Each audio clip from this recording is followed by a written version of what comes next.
আপনিও যদি আপনার ওজন কমাতে চান কিংবা যদি চান আপনার রোজকার ব্রেকফাস্টে একটা healthy and tasty recipe try করতে, তাহলে বলবো অবশ্যই এই রেসিপিটি আপনার জন্য। নমস্কার বন্ধুরা, আমি সোনালি আপনাদের আরও একবার স্বাগত জানাই জাস্ট রান্না বাই সোনালির পক্ষ থেকে।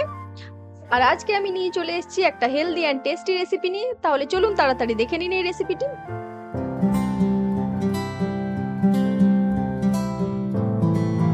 আর এই হেলদি মশলা ওটস বানানোর জন্য আমি কিছু ভেজিটেবলস নিয়ে নিয়েছি, আগে সেগুলো দেখে নিন। এখানে আমি নিয়ে নিয়েছি হাফ কাপ কড়াইশুঁটি, আর তার সাথে নিয়ে নিয়েছি হাফ গাজর, মানে আমি একটা গাজরের হাফ গাজর এখানে ইউজ করেছি। আর এই গাজরটাকেও একেবারে ছোট ছোট করে কেটে নিয়েছি। তার সাথে নিয়ে নিয়েছি 5 থেকে 7টি বিনস, আর এই বিনসটাকেও একেবারে ছোট ছোট পিস করে কেটে নিয়েছি। তার সাথে নিয়ে নিয়েছি একটা মিডিয়াম সাইজের পেঁয়াজ, আর এই পেঁয়াজটাকেও কিন্তু আমি একেবারে ছোট ছোট করে কেটে নিয়েছি। তাহলে এরপর ঝটপট করে মশলা ওটসের রেসিপিটি বানিয়ে নিই। এর জন্য আমি এখানে একটা প্যানকে ভালো করে গরম করে নিলাম। তারপর দিয়ে দিচ্ছি 3 চা চামচ তেল। এখানে আমাদের সবসময় একটা জিনিস মাথায় রাখতে হবে যে এটি একটা হেলদি রেসিপি, তাই টেস্টের পাশাপাশি এটাকে কতটা বেশি হেলদি রাখা যায় সেটা অবশ্যই বুঝে নিতে হবে। আর তার জন্য আমি এখানে তেলটা কম ব্যবহার করেছি, আপনারাও একটু বুঝে শুনে ব্যবহার করবেন। আর এই তেলটা গরম হয়ে যাওয়ার পরেই আমি এখানে কেটে রাখা পেঁয়াজটা দিয়ে দিলাম। আর তারপরে ঝালের জন্য ব্যবহার করছি কুচনো লঙ্কা। এখানে আমি 2টো কাঁচা লঙ্কাকে ছোট করে কুচি করে নিয়েছিলাম। আর এই পেঁয়াজটা একটুখানি ভাজা ভাজা হয়ে গেলেই আমি এর মধ্যে দিয়ে দিচ্ছি ওটস। এখানে আমি 3 কাপ নর্মাল ওটস ব্যবহার করছি। আর এই ওটসটা দেওয়ার পর আমি 1 থেকে 2 মিনিট রোস্ট করে নেব।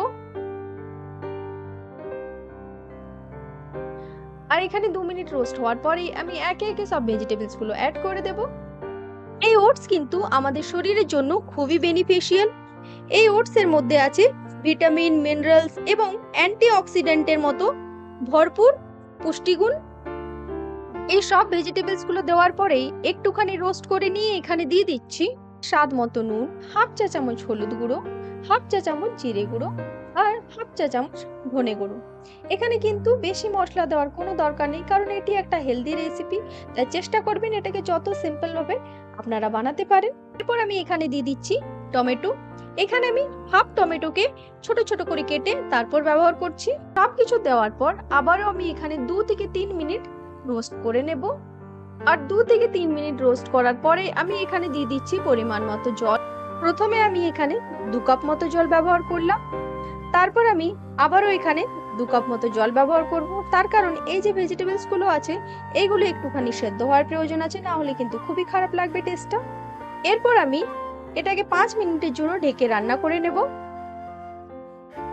5 মিনিট পর দেখুন আমার এই মশলা ওটস রেডি হয়ে গেল। এই দেখুন এই ওটসটাও সেদ্ধ হয়ে গেছে, আর তার সাথে যে ভেজিটেবলস গুলো আছে সেইগুলোও পারফেক্টলি সেদ্ধ হয়ে গেছে। এরপর ফ্লেভারের জন্য ওপর থেকে ছড়িয়ে দিলাম একটুখানি কুচনো ধনেপাতা। আর এইভাবে ওটস বানিয়ে যদি আপনি আপনার ব্রেকফাস্টে ইনক্লুড করেন, তাহলে আপনার পেটও অনেকক্ষণ ভরা থাকবে, আর তার সাথে সাথে আপনার ওজন কমাতেও অনেকখানি হেল্প করবে। তাহলে কেমন লাগলো আপনাদের এই রেসিপি আমাকে অবশ্যই কমেন্টে লিখে জানাবেন। আর আপনাদের যদি আজকের এই ভিডিওটি ভালো লেগে থাকে তাহলে অবশ্যই লাইক, শেয়ার এন্ড সাবস্ক্রাইব করবেন। ভালো থাকবেন, সুস্থ থাকবেন। আজকের এই ভিডিওটি দেখার জন্য ধন্যবাদ।